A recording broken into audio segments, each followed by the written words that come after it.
Merdeka hadir, merdeka tak belajar.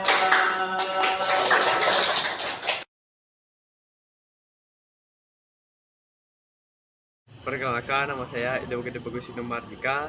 Setelah difasilitasi oleh Pak Mudaso terkait dengan masalah yang saya perbuat, seketika guru sedang rapat dan saya pergi bolos untuk main biliar. Saya difasilitasi oleh Pak Mudaso merasa nyaman, tidak terlalu tegang, dan tidak seperti difasilitasi di BK gitu loh, kayak tegang yang situasi kayak mencengkam gitu. Nggak begitu, saya merasa nyaman dan mungkin saya akan belajar untuk apa namanya, membuat diri saya semakin lebih baik untuk kedepannya. Itu saja, saya ucapkan terima kasih.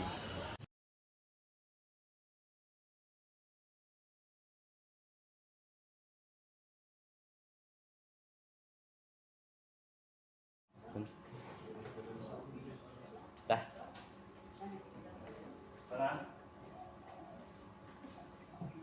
Om Swastiastu. Assalamualaikum warahmatullahi wabarakatuh. Salam kebajikan, shalom, namo buddhaya, rahayu. Selamat pagi dan salam sejahtera untuk kita semua. Yang terhormat Ibu Kepala Sekolah SMP Negeri 2 Ubud, yang kami hormati Bapak Ibu Guru SMP Negeri 2 Ubud, Bapak Ibu hadirin sekalian yang kami banggakan. Hadirin sekalian, sebelum acara kami mulai, kami mohon untuk mematikan telepon selulernya atau menggantinya ke mode silent. Terima kasih. Puja dan puji syukur kita panjatkan kepada Ida Sang Hyang Widiwasa, Tuhan Yang Maha Esa, karena berkat rahmat beliaulah kita dapat berkumpul pada hari ini dalam acara Diseminasi Budaya Positif yang diadakan pada hari Selasa 11 Juni tahun 2024. Semoga Ida Sang Hyang Widiwasa senantiasa melimpahkan kemudahan agar kegiatan hari ini berjalan dengan lancar. Hadirin yang kami hormati, sebelum memasuki acara inti, terlebih dahulu akan saya bacakan susunan acara pada hari ini. Yang pertama yaitu pembukaan. Acara yang kedua dilanjutkan dengan menyanyikan lagu Indonesia Raya. Acara yang ketiga, doa. Selanjutnya acara yang keempat yaitu sambutan dari Ibu Kepala Sekolah SMP Negeri 2 Ubud. Acara kelima, diseminasi budaya positif oleh calon guru penggerak. Acara keenam yaitu tanya jawab. Acara selanjutnya adalah refleksi dan simpulan dari rekan sejawat dan siswa. Dan acara yang terakhir adalah penutup. Hadirin sekalian, acara pada hari ini kami awali dengan menyanyikan lagu Indonesia Raya. Hadirin dimohon untuk berdiri. Kepada petugas disilakan.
untuk tetap berdiri. Acara selanjutnya akan dilanjutkan dengan doa. Untuk petugas disilakan.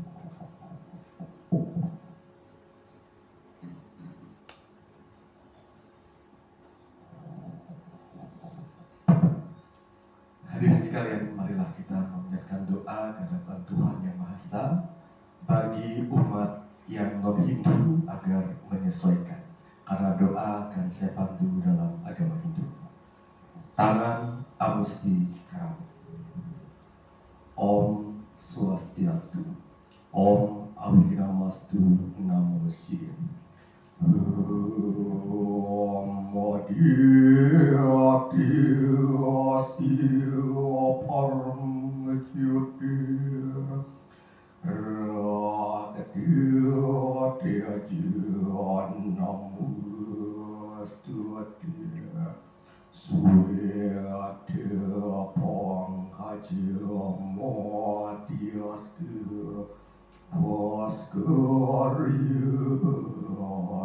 Namustuti. Om Yang Widi Yang Maha Agung, dengan memanjatkan rasa sesanti angayu pagi, kami memanjatkan doa ke hadapan-Mu. Pada hari ini Selasa 11 Juni 2024, kami berkumpul di sini dalam acara pembukaan diseminasi penerapan budaya positif calon guru penggerak Angkatan 10 Provinsi Bali. Semoga berjalan dengan lancar sesuai dengan harapan kami bersama. Om Yang Widi Yang Maha Pengampun, ampunilah segala dosa hamba, pikiran, perkataan, serta perbuatan hamba. Semoga Yang Widi mengabulkan segala doa dan permohonan kami. Om Sidirastu Tak Astu Swaha. Om Santi Santi Santi. Om Swastiastu.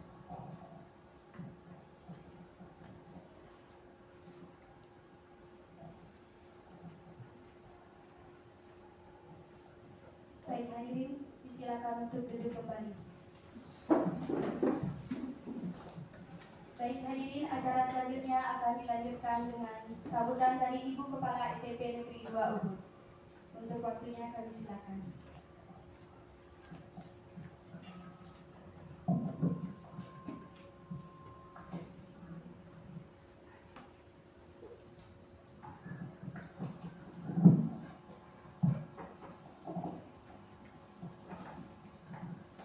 Om Swastiastu. Assalamualaikum warahmatullahi wabarakatuh. Namo Buddhaya, Shalom.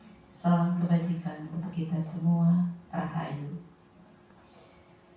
Yang saya hormati Bapak Wakil Kesiswaan yang sudah hadir pada pagi hari ini. Yang saya hormati calon guru penggerak Angkatan 10 Pak Wayan Mudastra sebagai penyelenggara kegiatan diseminasi pada hari ini. Yang saya hormati Bapak Ibu koordinator dari MGMP dan guru pendamping lainnya yang sudah hadir pada kegiatan diseminasi ini. Berbahagia sekali kita hari ini bisa berkumpul di sini dalam keadaan sehat walafiat untuk melaksanakan kegiatan diseminasi ini. Karena ini kegiatan guru penggerak, itu katanya wajib untuk berpantun. Itu kok mudah stres. Tapi pantunnya tidak nyinggung ke diseminasi, tapi lebih ke pribadi saya. Ingat cakepnya ya. Gaun indah terbuat dari daun, diperagakan dengan apik. Rasa gundah menjelang pensiun, dicuekin teman yang tadinya asik. Nah itu dia. Jadi menjelang purna yang lagi 20 hari, tepat 20 hari, semakin kesini saya semakin menguatkan diri.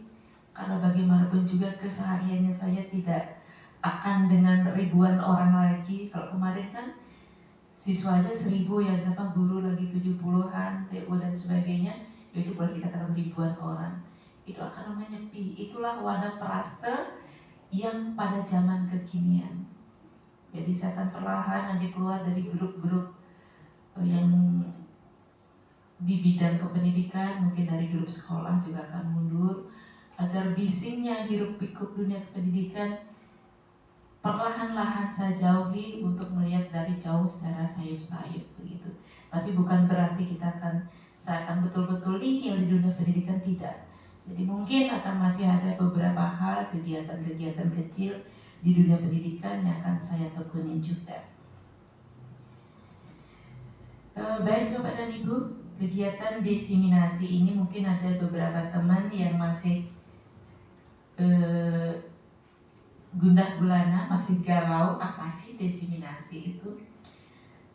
Diseminasi adalah kegiatan di mana kegiatan tersebut bertujuan atau ditujukan kepada individu atau kelompok yang menjadi target. Jadi targetnya hari ini adalah teman-teman guru SMP Negeri 2 Ubud untuk mendapatkan sebuah informasi sehingga timbul kesadaran, mau menerima dan akhirnya mau melaksanakan informasi yang diterima.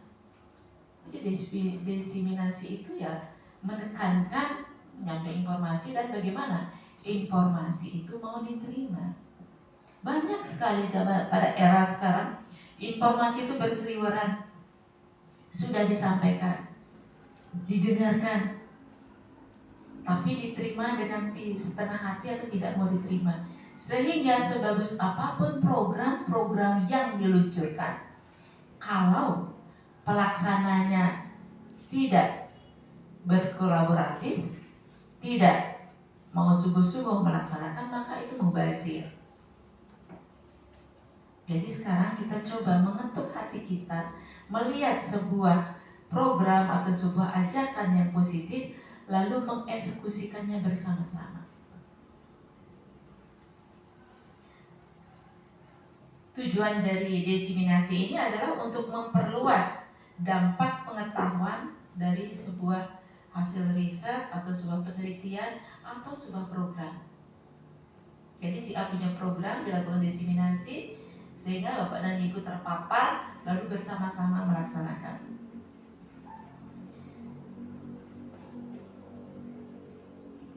Nah, apa saja tadi ada dinyatakan budaya positif apa yang akan diterapkan di sini, itu akan disampaikan nanti. Kita sudah membangun budaya positif yang banyak sekali. Pertama dari visi misi kita, di sana kita harapan-harapan budaya positif terbangun. Kemudian dari moto sekolah kita, Jenana Wisesa Suda, dari sana juga dibangun budaya-budaya positif sehingga terlahirlah pemimpin yang bersih, cerdas dan bijaksana. Kita harapkan semua siswa kita begitu, guru-gurunya juga, kepala sekolahnya juga, lingkungannya juga. Karena semua orang pada hakikatnya adalah pemimpin. Minimal dia memimpin dirinya sendiri. Jadi semua orang itu pada hakikatnya pemimpin, sehingga lahirlah moto seperti itu. Kemudian sinergitas untuk kualitas. Ajarkan kita untuk selalu bekerja sama untuk mengejar kualitas. Jadi senampas juga dengan kurikulum sekarang, kolaborasi. Jadi kita sebelum ada pencetusan kurikulum merdeka itu, kita sudah duluan punya sinergitas untuk kualitas. Jadi itu sebelum kurikulum merdeka.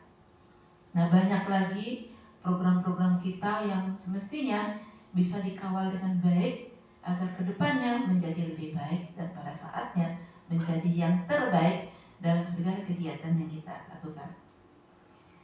Atas asung Ketua Nugrahi Desa Ngediwase, atas pesuecan Desa Ngaji Saraswati, Betara-betari Sani Malinga melingi ring Padmesana ring SMP Negeri 2 Ubud ini dengan mengucapkan Om Awigenang Astu, kegiatan diseminasi kami nyatakan dibuka secara resmi.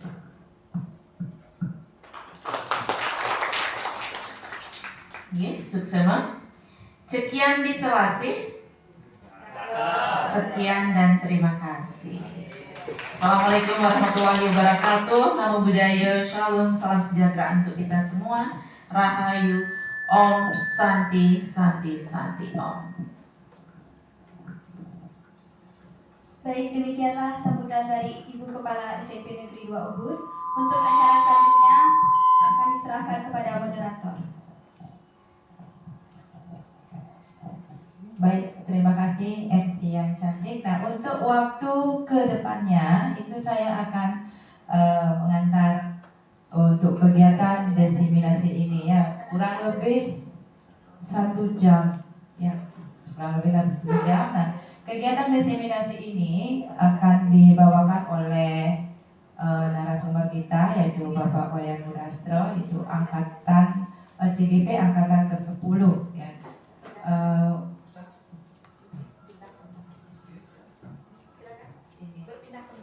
Ini terima kasih Bu.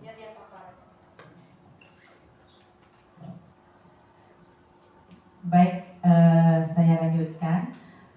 Pertama-tama saya tidak perlu memperkenalkan diri lagi ya untuk membawakan kedepannya acara diseminasi ini. Untuk mempersingkat waktu, kita akan langsung saja mendengarkan apa sih itu budaya positif ya. Itu akan dipaparkan oleh CDP kita. Baik, untuk waktunya saya langsung persilakan kepada Bapak Wayan Mudastro. Silakan Bapak.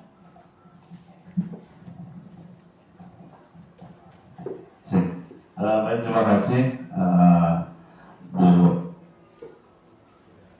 moderator Niki yang cantik. Niki izin yang berdiri di sini, jadi dalam kegiatan hari ini bukan dalam artian yang selaku CGP akan menggurui atau menjadi narasumber yang hebat, tidak. Kita di sini sama-sama belajar, mengajarkan diri kita betapa banyak tanggung jawab yang harus kita lakukan sebagai seorang guru, terutama dalam memenuhi semua kebutuhan dari anak didik kita. Baik, izin berbagi.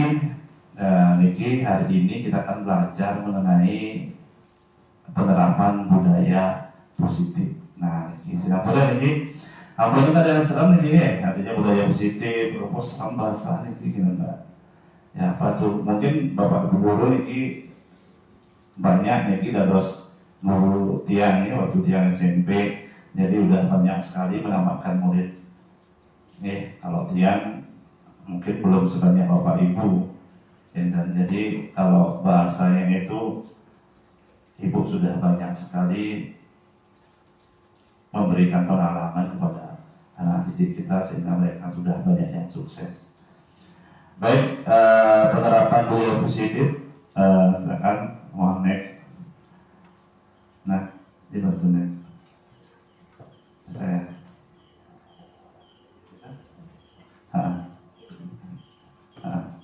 kelihatan kotor P ya.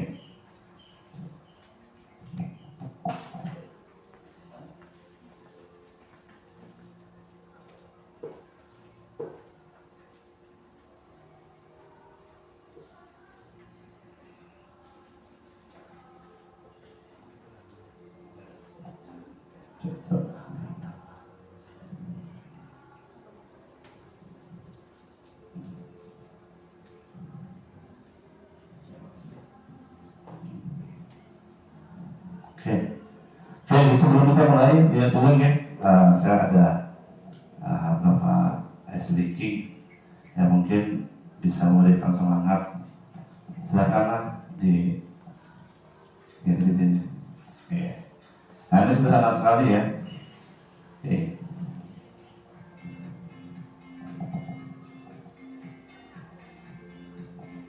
Oke, harus fokus ya lihatnya. Nah, kita nyebutkan warna ya, sebut warna, jangan tulisan.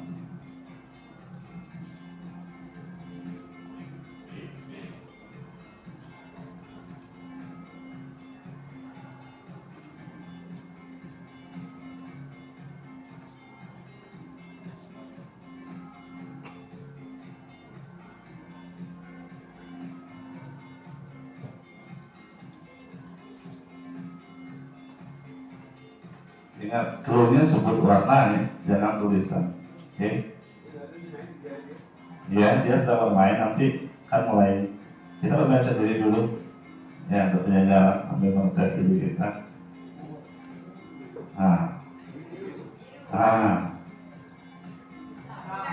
Oke.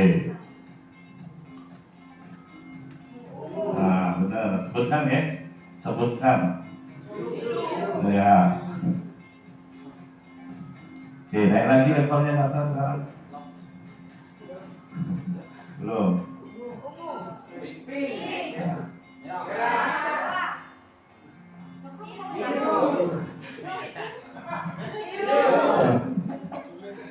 Ingat warna, ini warna. Oke. Benar. Merah muda oranye, kuning, merah. Nah, sekarang naik lagi levelnya. Merah, kuning, benar. Hijau ya. Ungu, pink, oke, hitam, ungu.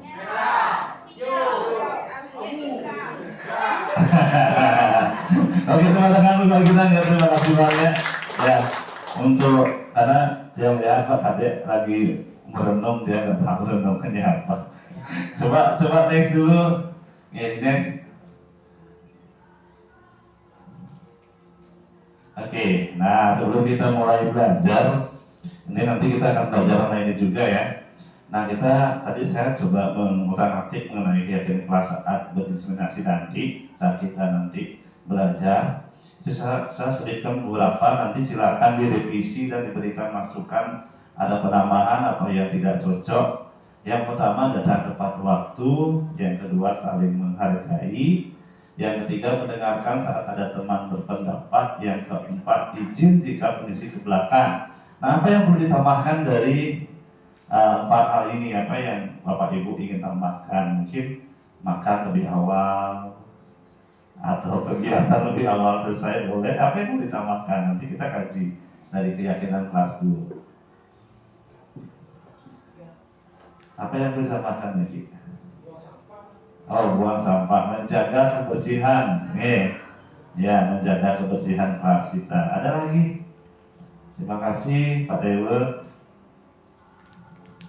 Ya, apa yang perlu ditambahkan sebelum kita mulai? HP dinonaktifkan. Ya, sendiri kan ya? Belum nggak itu? Tiket. Oh, musnahkan tiket. Oke, kita tampung dulu semuanya. Terima kasih lagi Pak Dewa. Ada untuk keyakinan kelas kita di sini saat diskusi sekarang dulu. Apa pas? Kalau pas kita lanjut. Apa? Apa deh?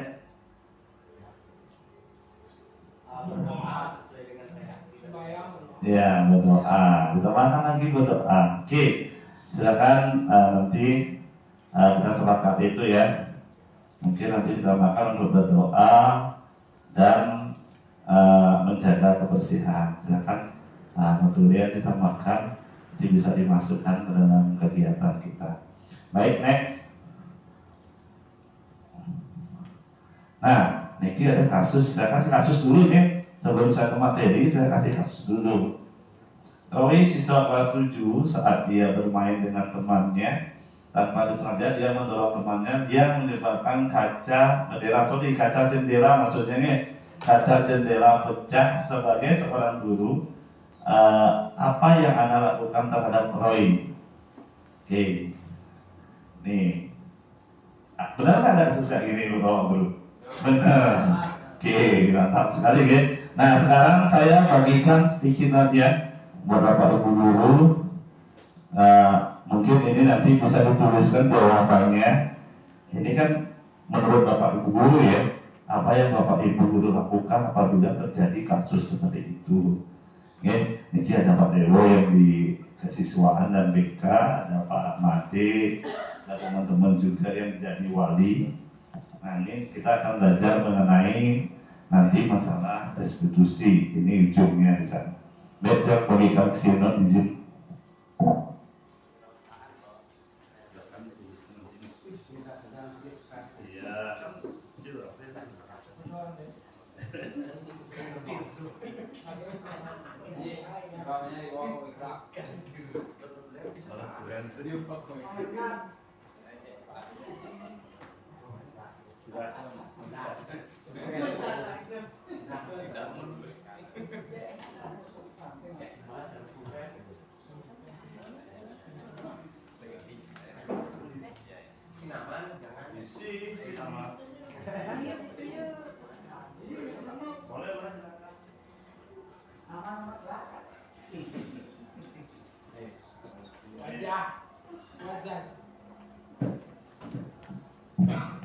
Ya, silakan dituliskan tindakan apa yang dilakukan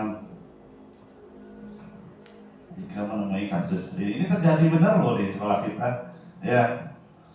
Nah, apabila nanti teman-teman yang lain berhalangan, mungkin kita bisa mengambil langkah yang sesuai dengan tindak lanjutnya. Silakan ditulis dulu.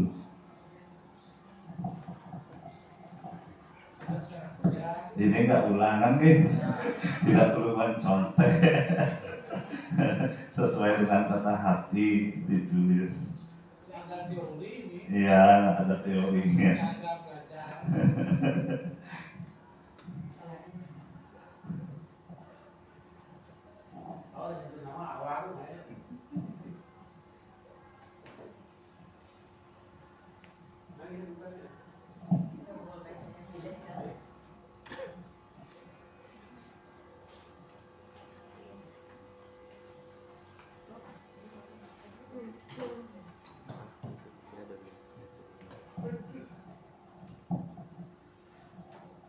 Ada yang mencari jawaban?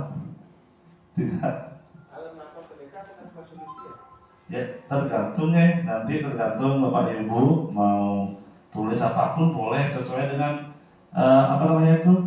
pola pikir Bapak Ibu. Jadi bagaimanakah siswa ini jika Bapak Ibu menghadapi kasus seperti itu?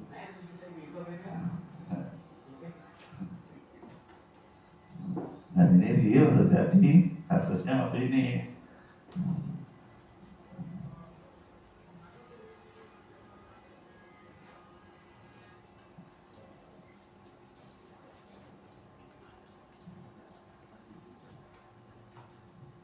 Sudah? Lagi 2 menit. Bapak Guru pasti sudah punya jawaban. Haji Tudono sudah sering menangani kasus yang spesial case ya.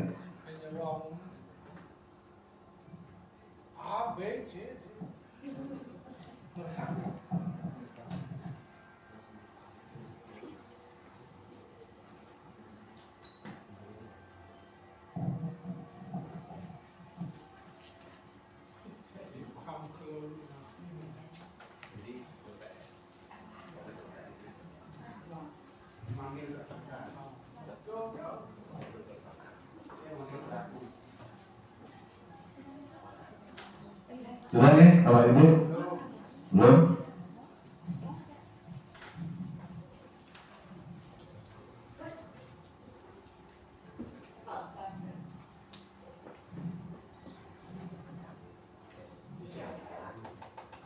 Ya, ditaruh namanya boleh. Ini diisi nama boleh.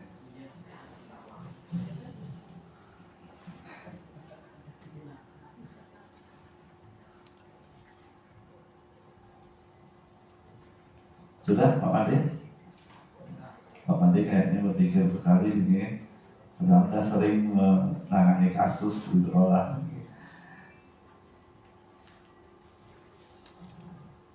Baik, kalau semuanya sudah, nah sekarang kita diskusi dulu, tapi kita belum pecahkan ini terkait dengan kasus ini. Cuma saya ingin aspirasi dari teman-teman semuanya. Saya ingin tahu berapa dari rekan-rekan. Ada yang mau mengemukakan langsung tanpa kita buat game dulu. Nanti ada gamenya, kalau enggak kemukakan langsung. Yang mau silakan. yang pengen mengungkapkan langsung jawabannya yang dari kasus ini dulu? Nggih. Ada?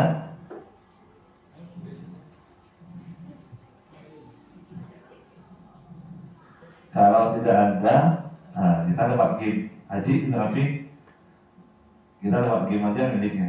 Nggih. Lewat game ya, Haji? Apa Haji mau langsung mantan? Langsung mantan ya? Haji dulu ya. Dulu kan buat Haji dulu nih. Terima kasih. Oke, baik, terima kasih.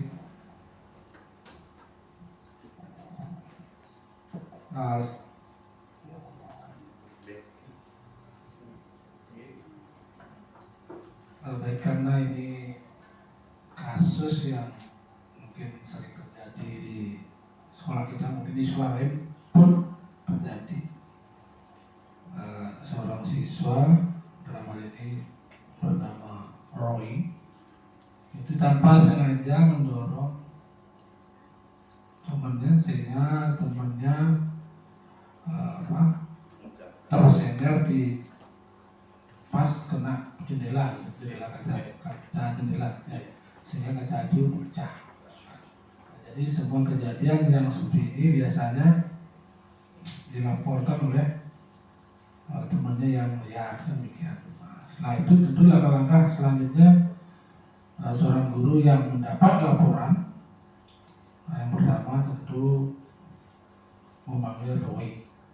Kita ajak mungkin di ruangan guru atau di mana tempat yang nyaman ketika kita melakukan pembinaan istilahnya, ya.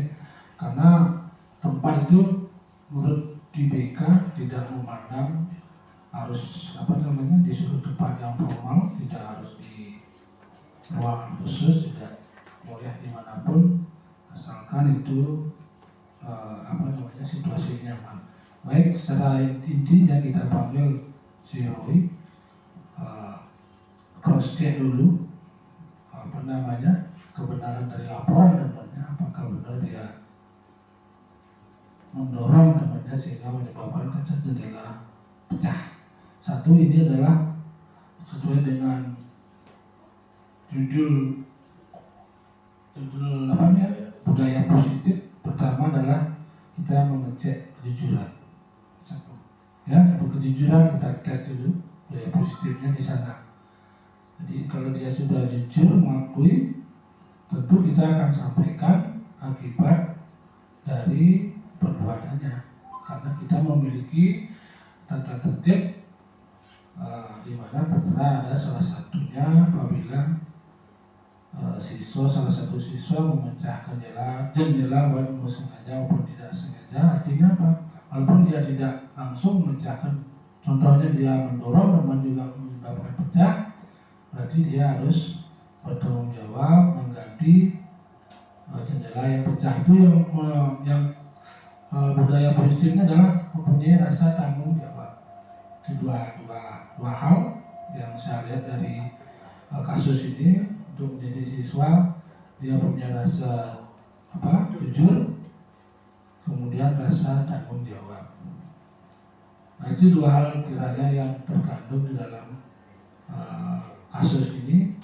Setelah dia menyadari, tentu siswa itu biasanya sih siap bertanggung jawab karena dia melakukan pelanggaran tata tertib. Demikian mungkin dua hal yang dapat saya yang berikan kesimpulan tentu tentang budaya positif, sikap jujur dan memiliki rasa tanggung jawab. Terima kasih. Dirangkum Singapura. Terima kasih, hebat sekali. Baik, itu sudah dengan banyak pengalaman sekali di BK dengan tadi kasusnya dari kasus ringan, sedang sampai ICU kasusnya beratnya. Nah, baik, sekarang yang mohonkan untuk dikumpul skinutnya, mungkin nanti salah satunya akan yang bacakan. Nanti masukan dari teman-teman, kita akan bahas pada segitiga restitusi, ya. Jadi ada nanti kita akan terkait dengan 5 posisi kontrol, terus kebutuhan dasar dari siswa dan segitiga restitusi. Terima kasih Ibu.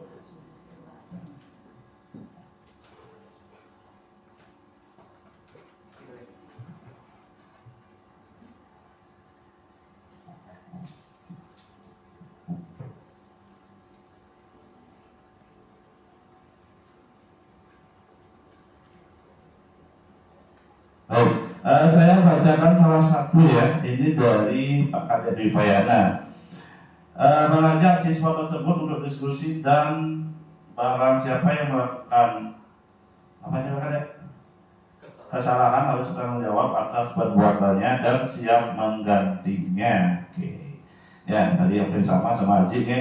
Jadi itu memberikan tanggung jawab. Ya, mungkin nanti dalam posisi kita yang 5 itu Bapak Ibu ada di posisi yang mana nanti kita bahas.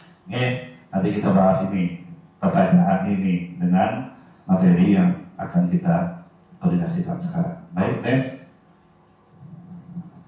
Nah, ini pernah nggak Bapak Ibu melakukan hal seperti ini atau mengalami seperti ini? Pernah nggak? Itu yang pertama, menyuruh anak-anak berdiri kakinya pegang telinga. Gambar yang kedua itu ini murid melempar pesawat terbang di kelas. Yang ketiga, mencukur rambut siswa.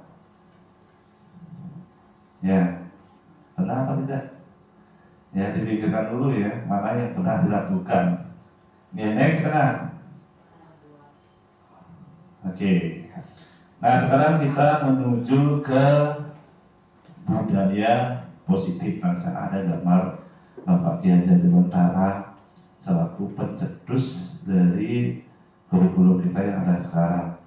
Sebenarnya ini adalah linear dari pengembangan kurikulum yang dicetuskan salah satunya oleh Bapak Kiai Haji Dewantara. Oke.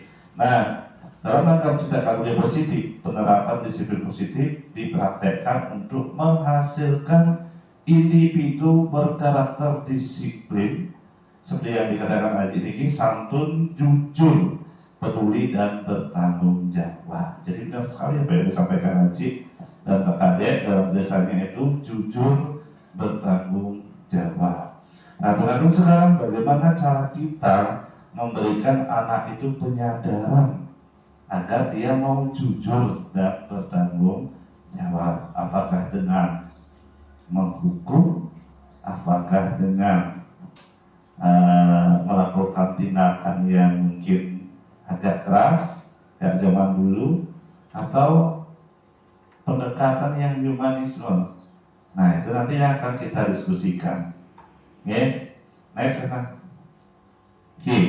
Budaya positif adalah suasana positif di lingkungan sekitar yang menghasilkan hal-hal positif yang dilakukan secara berkesinambungan dengan tujuan merasa senang dan nyaman dalam melakukan aktivitas. Jadi Bapak Ibu guru sekalian, itu harusnya membuat anak didik kita senang dan nyaman dalam melakukan aktivitas. Ini dia harus bawahi ya. Jadi bukan lagi tolak ukurnya ke diri kita, apakah seorang guru itu merasa nyaman mengajar, bukan. Tapi apakah anak didik kita merasa nyaman belajar, itu tolak ukurnya. Jadi tidak lagi ke guru sentris, tetapi sudah ke kebutuhan anak didik atau murid kita.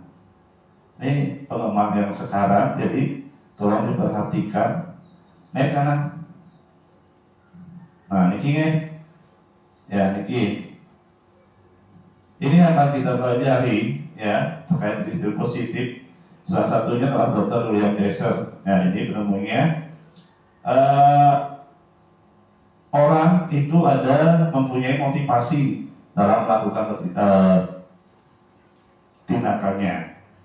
Terus 5 posisi kontrol yang dimiliki guru, dan 5 kebutuhan dasar manusia. Ini yang akan kita pelajari. Next, Nah, disiplin ini mungkin semua udah paham ya. Disiplin itu berasal dari bahasa Latin, disiplina, yang artinya disiplin itu bukan patuh ya, bukan hanya patuh, tapi disiplin sebenarnya artinya belajar. Nih, namun di Indonesia itu berubah menjadi sebuah kepatuhan. Jadi kalau bahasa kepatuhan, kalau kita mendengar patuh, kedengaran itu pasti sesuatu yang tidak nyaman. Mematuhi aturan lalu lintas, nah, udah mulai ini tidak nyaman. Kita sering pakai helm dan semuanya. Jadi disiplin itu artinya belajar sebenarnya. Apa sebenarnya makna disiplin? Bukan patuh, tetapi belajar sadar. Kita menyadarkan, bukan menghukum. Itu efeknya nanti. Sana. Nah, ini menurut dosen nilai kebajikan yang tadi sampaikan oleh Haji itu ada salah satunya di sana kan ada tanggung jawab masuk di mandiri, terus bernalar kritis, berkebinekaan global, bergotong royong dan kreatif. Nah, ini terdapat di profil pelajar Pancasila. Ini yang kita inginkan anak-anak kita. Yang pertama, anak-anak kita beriman. Yang kedua, mandiri. Yang ketiga, kita ingin dia kritis, benar kritis. Yang keempat, saling menghormati, berkebinekaan global. Yang kelima, saling membantu, bergotong royong. Dan yang keenam, itu kreatif, punya ide-ide untuk puncak masa depannya dia. Naik sana. Nah, ini ya, dia ngebahas lagi secara garis besar itu tadi sudah terdapat di profil belajar Pancasila dengan begitu besar. Baik, lanjut ya. Nah, ini yang penting ya. Ini yang penting dipahami. Mengapa yang bilang penting? Karena inilah dasar motivasi anak didik kita, termasuk kita juga. Orang ada 3 motivasi melakukan sesuatu. Yang pertama ada motivasi eksternal. Karena kita takut akan sesuatu hal. Oh ya Pak, oh saya PR kita dihukum. Oh ya Pak, oh saya ngabur helm, jauh polisi. Oh tak lewat tanpa pengumpul tugasnya nggak dapat nilai. Itu motivasi kita. Oh mansir gue jadi megai, berarti saya bibis dan semuanya. Itu motivasi eksternal. Kalau motivasi eksternal yang lagi satu itu adalah melakukan sesuatu karena sebuah keinginan, tujuan. Oh saya mau ngambil baru, tadi saya harus kerja lebih, ya. Oh saya mau nilai besar, tapi saya harus membuat tugas lebih, ya. Anak kita seperti itu, karena dia motivasinya motivasi eksternal. Yang paling bagus motivasi melakukan sebuah usaha atau tindakan itu adalah motivasi internal yang tumbuh dari diri kita tanpa mengharapkan hasil yang kita lakukan, tetapi adalah tumbuh berdasarkan sebuah tujuan positif dari dalam diri kita. Di SMP 2 itu sekarang banyak sampah plastik. Bagaimana kita mau merancang program dan melaksanakannya agar sampah plastik itu berkurang? Nah, itu salah satunya motivasi internal. Ini yang penting. Karena anak-anak seperti ini dia motivasi yang tumbuh dalam dirinya itu pasti, oh yang saya PR semua nilai. Bukan dia ingin belajar tentang itu, tapi karena dia takut tidak dapat nilai. Ini, ya, ini yang perlu kita pelajari pada diri kita. Naik sana. Nah ini udah, nih lanjut terus sana. Tadi kita bahas. Nah ini. Hukuman bersifat tidak terencana atau tiba-tiba. Anak atau murid tidak tahu apa yang terjadi dan tidak dilibatkan. Ya, ini yang berat. Bapak Ibu, coba Bapak Ibu dulu jadi murid pernah digetok nggak sama gurunya waktu waktu SD atau SMP? Pernah nggak? Siapa yang pernah dipukul pakai penggaris nggak waktu SD atau SMP? Pernah? Pernah ya? Pernah, bukan ada yang pernah. Nah, masih ingat kan sampai sekarang? Masih. Nama gurunya masih ingat nggak? Masih. Tindakan dilakukan masih nggak? Masih. Penyebabnya apa? Bukan ada yang boleh tahu. Lupa potong buku. Coba tuh. Karena lupa potong buku, apa dia gedok bukan ya? Tangannya dipukul pakai penggaris. Itu memberikan sebuah efek jerah memang. Ya, jadi takut. Yang timbul itu apa? Ketakutan. Terus yang keluar apa? Motivasi ekstrinsik. Oh, aman ragu sing ngetop kuku, limokel, menggedok. Kita tidak berpikir, kalau kita nggak potong buku akan banyak kuman di buku kita. Nanti menyebabkan kita sakit perut. Enggak seperti itu. Aman ragu sing ngetop kuku, limokel, gedok. Masih ingat nggak sampai sekarang gurunya?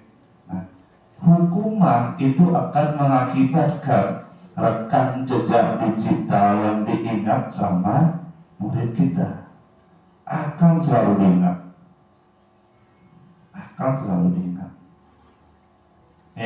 Sana konsekuensi. Nah, konsekuensi tadi yang dibilang Haji, sama Pak Kadek, ini konsekuensi. Ya, kalau kita memecahkan barang atau merusak barang milik sekolah, itu kita bertanggung jawab untuk memperbaikinya. Tentunya konsekuensi ini berdasarkan atas kesepakatan yang kita lakukan. Jadi kita tidak boleh menjalankan konsekuensi tanpa adanya kesepakatan yang kita lakukan. Kayak tadi di awal kita membuat keyakinan keras. Datang tepat waktu, berdoa sebelum mulai. Itu jadinya sebuah konsekuensi yang harus kita lakukan. Itu. Terus lanjut, next. Nah, sekarang yang bagikan lagi ya. Yang bagikan lagi sebenarnya, atau di gini aja, dijawab aja boleh. Ya. Yang pertama, mencatat 100 kali di dalam buku kalimat, saya tidak akan terlambat lagi karena terlambat ke sekolah. Itu menurut Bapak Ibu sebuah hukuman apa konsekuensi? Oke, yang pertama hukuman. Oke, dijawab hukuman ya, saya berikan jawabannya nih. Hukuman. Yang kedua, lari mengelilingi lapangan basket 2 kali karena terlambat hadir di sekolah. Hukuman apa konsekuensi? Tadi kami paparkan ya, beda hukuman sama konsekuensi. Yang kedua apa? Hukuman apa konsekuensi? Hukuman. Oke, yang ketiga, murid diminta untuk push up 15 kali karena tidak menggunakan masker ke sekolah. Hukuman. Oke, menggantikan kertas tugas teman yang telah dicoret-coret. Oke, membersihkan tumpahan air di meja tulis karena tersenggol pada saat belajar. Oke, murid disuruh untuk mengenakan sepatu seharian di sekolah karena tidak mengenakan sepatu hitam. Oke, nah sekarang kita jawab sekarang. Jawabannya, keren ya. Berdoa dulu semuanya, keren banget. Oke, silakan lanjut dulu enak. Sekarang nanti. Oke, silakan ayo kita berdiri dulu. Ya, kita duduk sebentar, peregangan sebentar, ya nggak lama duduknya. Ya nggak lama duduknya, kita peregangan Pak Kadek. Ayo Pak Kadek, semangat Pak Kadek. Ya, oke. Jadi dia juga nggak begitu hafal gerakannya nih. Ayo Nena dimulai. Yang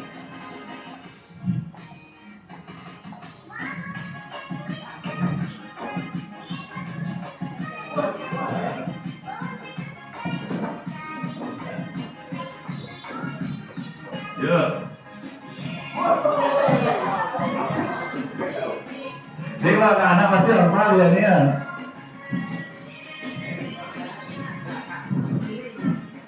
Oke, terima kasih banyak ya. Terima kasih banyak perbedaannya. Oke, berteman dulu kita semuanya. Ya. Dan sekarang ini saya dapat teken dari teman-teman ya sebuah SBC atau game yang seru. Kita belajar tepuk untuk bersemangat dulu. Ya. Tepuknya kalau saya bilang tepuk 1, tepuknya sekali, tepuk 2 kali, tepuk 3, tepuknya 3 kali. Sudah? Sudah bunyinya? Sudah? Oke.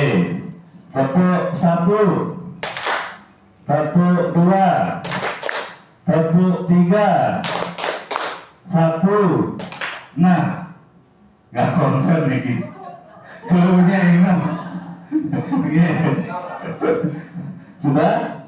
Oke. Tepuk 2, 3. Nah, nggak fokus lagi. Nggak fokus lagi nih. Oke. Jika saya bilang tepuk 1, berarti tepuknya sekali. Jika saya bilang tepuk 2, berarti tepuk 2 kali. Kalau saya bilang tepuk 3, berarti tepuk 3 kali. Kalau saya bilang 2, ya saya nggak ada gurunya untuk tepuknya. Oke. Ulang lagi sekali aja biar ngantuk. Tepuk 1. Oke, tepuk 3, 2. Oke, tangan dulu ya, terima kasih banyak. Keren Bapak Ibu semuanya hebat. Naik sana. Kita lanjut dulu ya. Terus lanjut. Niki.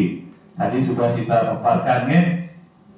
Teori motivasi, hukuman dan konsekuensi restitusi. Intinya apa? Karena kita harus tahu motivasi siswa itu melakukan tindakan. Yang kedua, kita harus memahami yang mana hukuman dan yang mana konsekuensi. Nah, yang terakhir, kita akan belajar restitusi. Apa bedanya menghukum, konsekuensi, sama restitusi?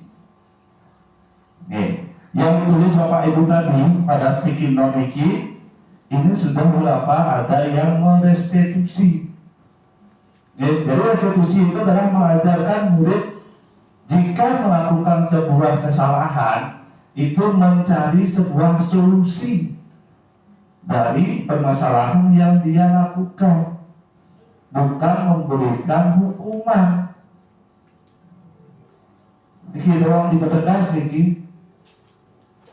Kita sebagai seorang guru bukan aparat kepolisian yang memberikan hukuman kepada murid kita, bukan, itu bukan wewenang kita. Kapan hukuman itu boleh dilakukan? Apabila terjadi sebuah kesepakatan dua arah dari Bapak Ibu guru dan murid. Itu namanya konsekuensi. Nih, tolong dipahami Niki. Bahkan bedik-bedik menghukum,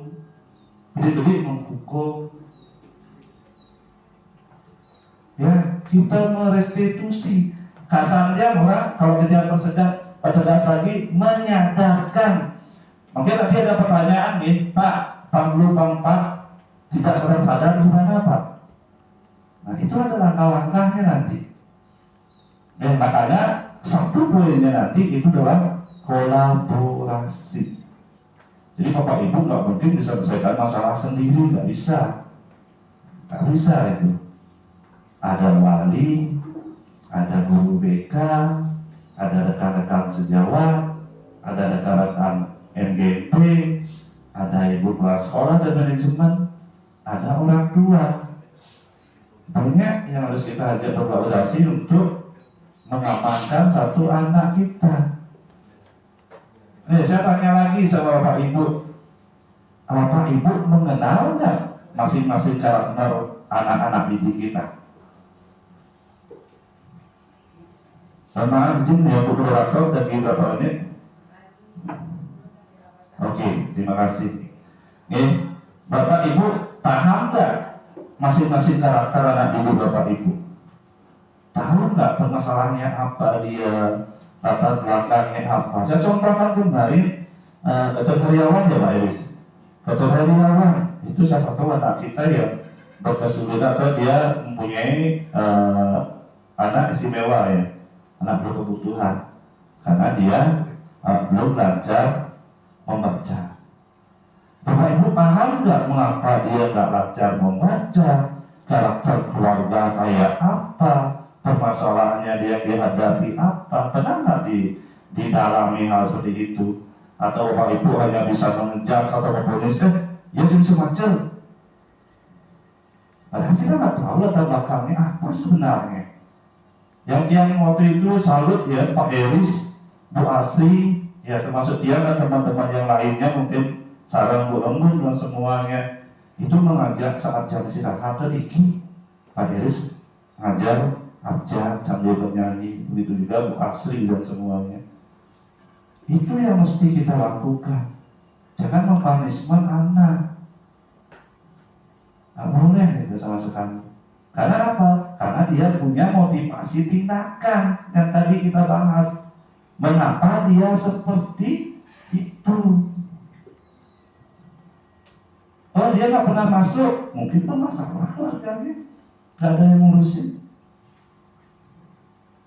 Itu yang perlu kita lakukan. Jangan sekali-sekali kita tuh langsung punishment, oh malas nih masuk, oh nakal nih. Orang nakal belum tentu nggak sukses ke depan. Gitu. Next sana. Nah, ini nanti ya, keyakinan kelas. Jadi restitusi, saya singkatkan, itulah proses penyadaran kepada peserta saat anak didik saat melakukan sebuah kesalahan. Ya, konsekuensi itu adalah bertanggung jawab terhadap apa yang dilakukan berdasarkan sebuah kesepakatan yang dia lakukan. Terus hukuman, nah hukuman itu adalah tindakan yang mungkin menghakimi peserta didik kita hanya dengan satu arah. Jadi hanya sudut pandang kita aja. Gimana jika tentang hukuman, konsekuensi dan restitusi. Nah, ini yang paling penting sekarang keyakinan kelas. Tadi Bapak Ibu buat nih keyakinan kelas kita sekarang kan, izin tiga permisi dan semuanya. Nah, ini sifatnya abstrak dari peraturan lebih rinci dan konkret. Abstrak itu artinya apa? Tidak baku dia. Ya, tidak baku. Harus begini tidak. Bapak Ibu, ini penting nanti terutama yang dulu wali kelas 7 dan yang ajar kelas 7. Mengapa? Saya sudut pandang tadi kelas 7 titik beratkan karena kelas 7 itulah kelas dasarnya. Di sini kita pertama mengenal dan mendalami anak didik kita yang baru sini. Jadi anak-anak yang jadi Bapak Ibu yang jadi walinya, ini penting ini keyakinan kelas itu tidak hanya dibuat untuk kelasnya, misalkan ibu jadi wali kan, tidak hanya membuat untuk kelas ibu atau bapak, tetapi ini dibuat di setiap mata pelajaran pun boleh. Misalkan sekarang Bu Nasi ngajar DPS membuat keyakinan kelas dalam kelas A. Mungkin di kelas B beda lagi keyakinan kelasnya. Karena di setiap kelas itu berbeda-beda keadaan siswanya, muridnya. Mungkin saat di kelas dari awal keyakinan kelasnya berbeda lagi. Ya, jadi keyakinan kelas itu tidak sama di setiap kelas dan di setiap mata pelajaran. Apa yang ada dalam keyakinan kelas? Apa yang diimpikan murid Bapak Ibu? Apa yang Ibu bisa berikan nilai-nilai kebajikan positif terhadap murid Bapak Ibu?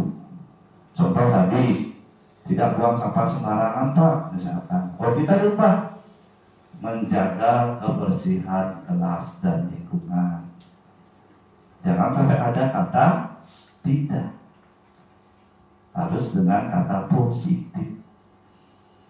Nih, jadi keyakinan keras itu kita lakukan dulu sebelum kita mulai mengajar, sehingga anak itu tidak kemana-mana.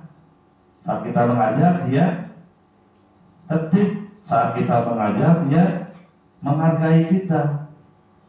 Kalau itu tidak ada di awal, pasti sulit nanti membersihkan kelasnya. Dan yang di kelas yang paling namanya ini, di paling utara ini ada pimpinan kelas berpasang gitu. Ya, kita ajak siswa dulu apa yang dia inginkan. Kayak ini kita pakai keynote, apa yang dia inginkan. Kita tampung dulu.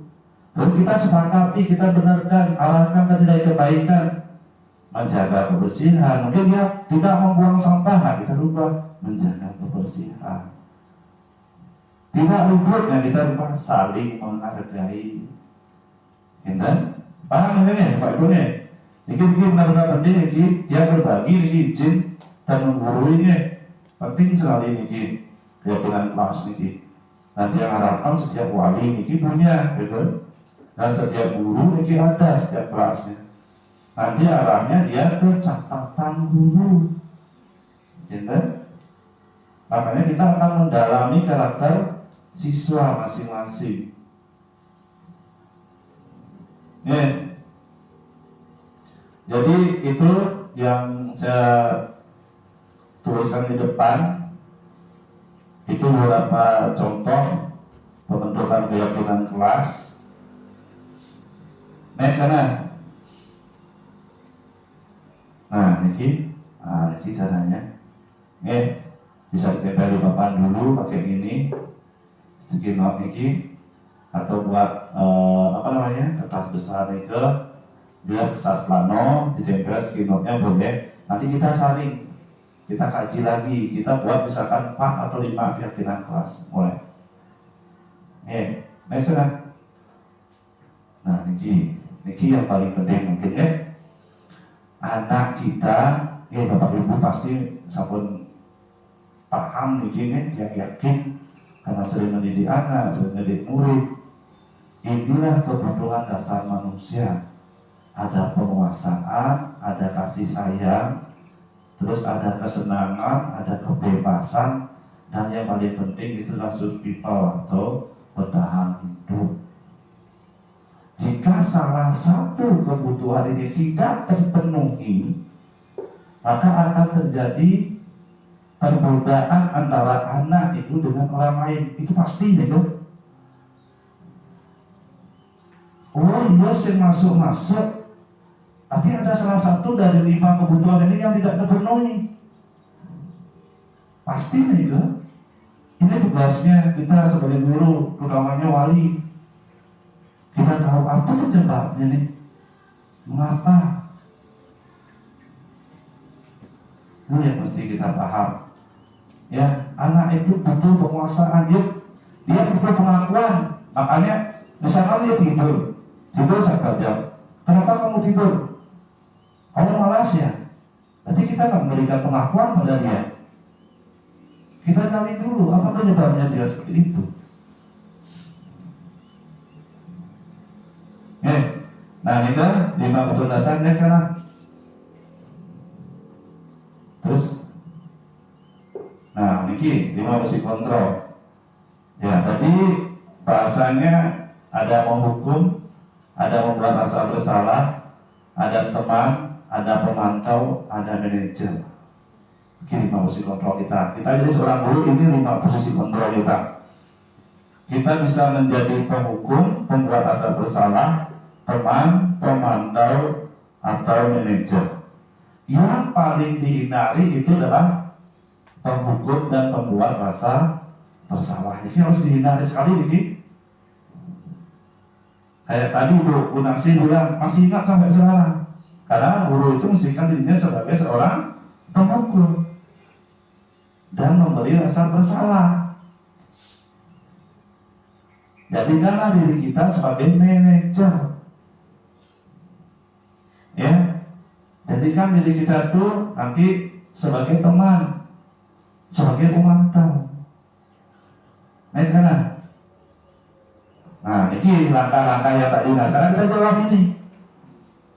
Jika menjadi kasus kayak RW tadi, apa yang kita lakukan? Nih, segitiga restitusi. Yang pertama, kita menstabilkan identitas. Maksudnya apa? Biar si Roy ini tidak merasa dirinya itu menjadi seorang tersangka. Menstabilkan identitas. Biarpun sekali, tapi kita berusaha menstabilkan identitasnya. Biar dia tidak berpikir, oh saya ini adalah seorang yang nakal. Ya lihat seperti itu dia. Ya mungkin kita tanyakan, wajar setiap orang itu pernah melakukan kesalahan. Itu bahasa yang kita pakai. Nih yang kedua itu validasi tindakan salah. Kita tanyakan, apa yang kamu lakukan Roy akhir-akhir ini yang mungkin membuat yang pernah Roy lakukan kesalahan yang pernah Roy lakukan, sehingga dia mengungkapkan langsung apa kesalahannya. Terus yang terakhir, menanyakan keyakinan tadi yang kita bikin. Kalau menurut Roy melanggar nggak keyakinan yang kita sepakati di kelas? Misalkan dia bilang apa? Melanggar Pak, melanggar Bu. Nah kalau menurut Roy apa sih yang mesti kita lakukan ke depannya? Sehingga dengan unsur intrinsipnya, motivasi intrinsipnya, dia sadar bahwa apa yang dia lakukan harus dia tanggung jawab. Bukan kita yang harus memberikan itu, tapi dia sadar dengan dirinya sendiri. Itu naik sana. Nah ini sudah tadi lanjut. Nah ini Sirohing ya. Setelah yang restitusi ini ada versi dari Sirohing. Coba putar.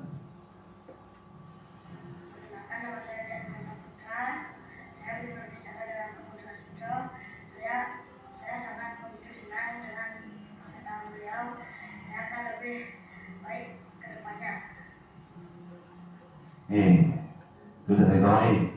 Kan sana. Oke, tepuk tangan dulu buat kita hari ini.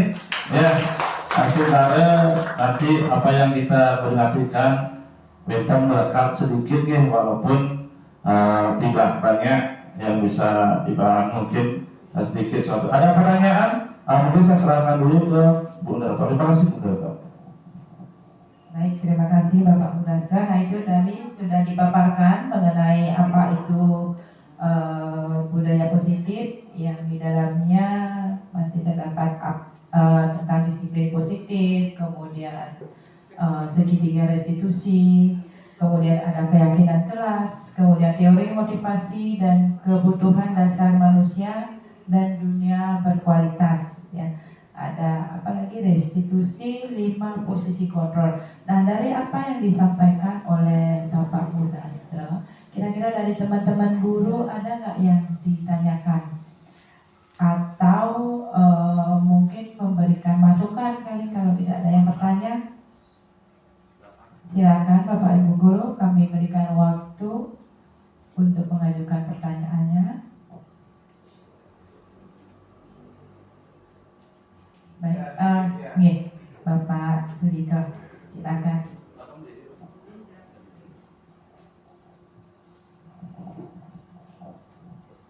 Terima kasih atas waktunya kepada Pak Wayan.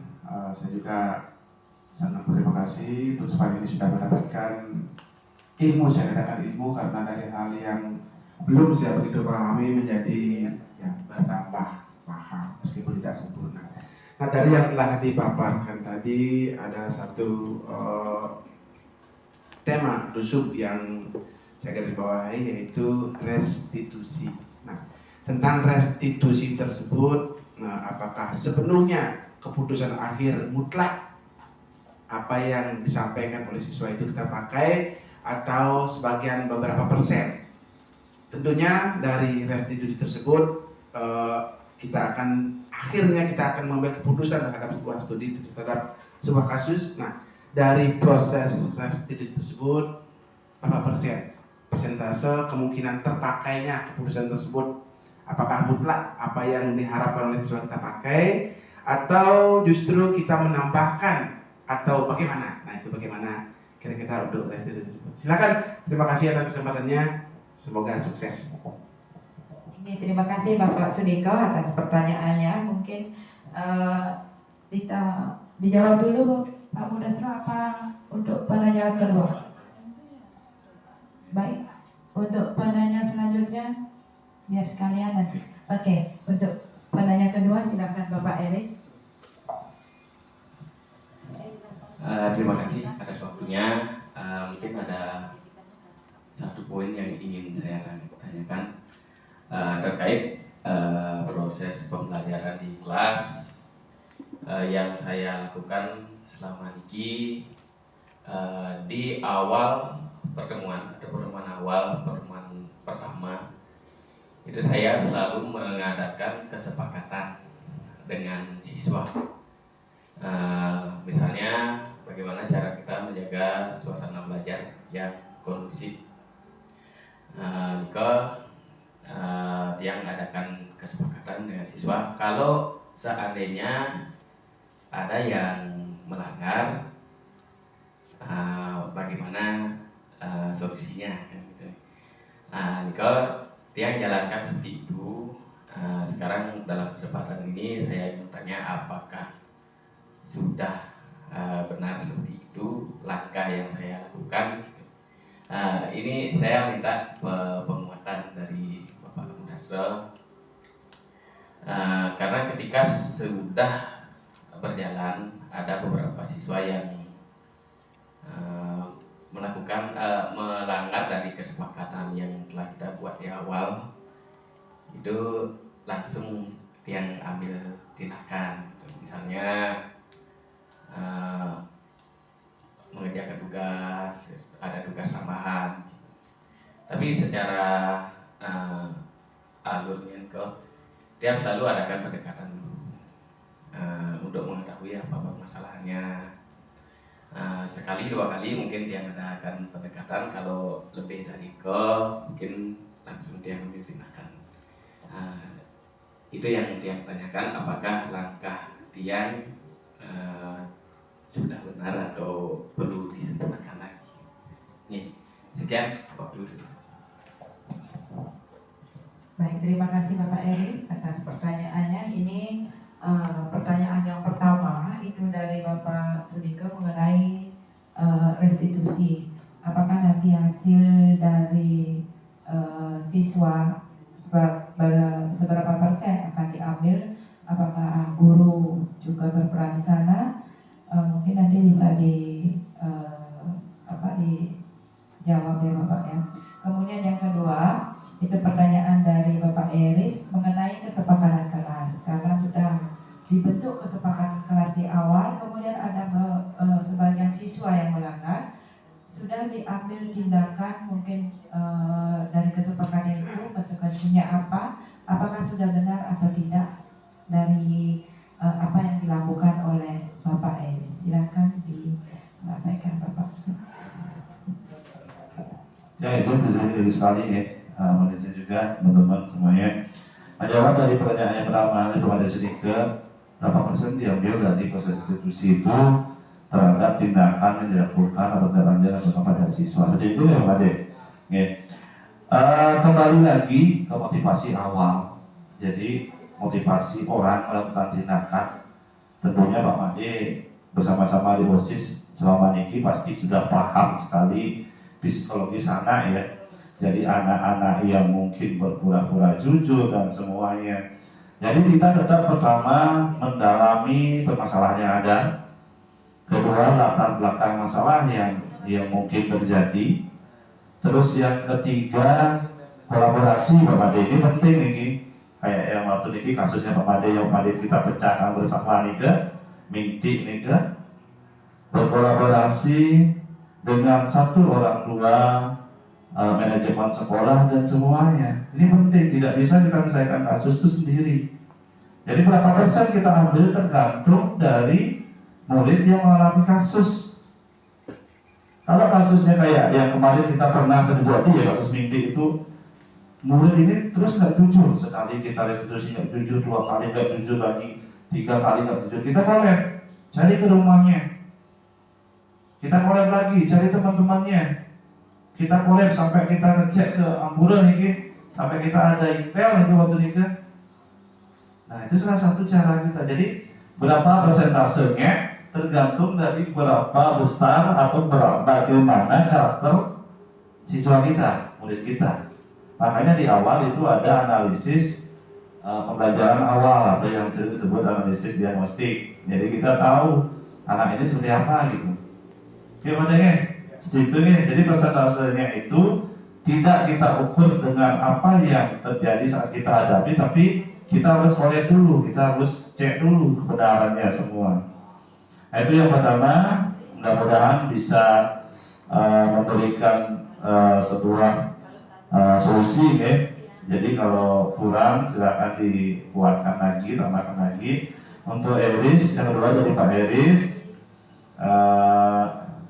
mungkin apa yang Pak Eris lakukan itu sudah baik. Mengapa saya sangat bilang sangat sudah baik?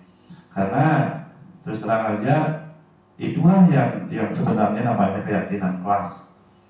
Jadi sebuah keyakinan yang kita buat bersama yang nantinya menjadi sebuah kesepakatan. Itu. Jadi kalau Pak Eris mengambil tindakan setelah berulang ada pendekatan, terus mereka terus melanggar kesepakatan keras. Cuma saya kuatkan di sini silakan kolaborasi dengan berbagai pihak, tentunya yang berhubungan dengan apa yang Pak Heris berikan. Jadi kalau nanti Pak Heris mengambil sebuah konsekuensi namanya itu, tindakan itu, berikanlah konsekuensi yang positif bagi mereka. Ya, positif. Jadi posisi Pak Heris itu nantinya memberikan sebagai pengen rasa bersalah. Kalau dia bersalah sesuai dengan konsekuensinya, apa yang mesti dia lakukan?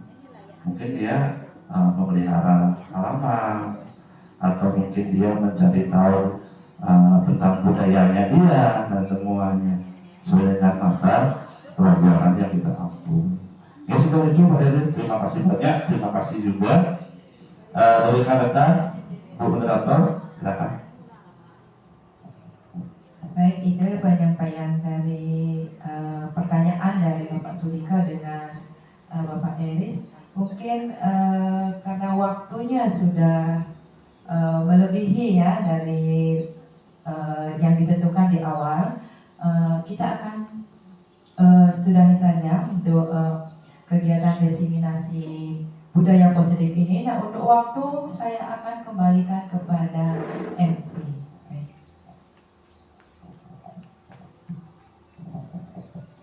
Baik hadirin, demikianlah acara diseminasi penerapan budaya positif hari ini. Semoga apa yang dipaparkan oleh Bapak Wayan tadi bisa memberikan manfaat. Saya selaku pembawa acara mohon maaf apabila terdapat salah kata. Akhir kata saya tutup dengan Parama Santi. Om Santi Santi Santi Om.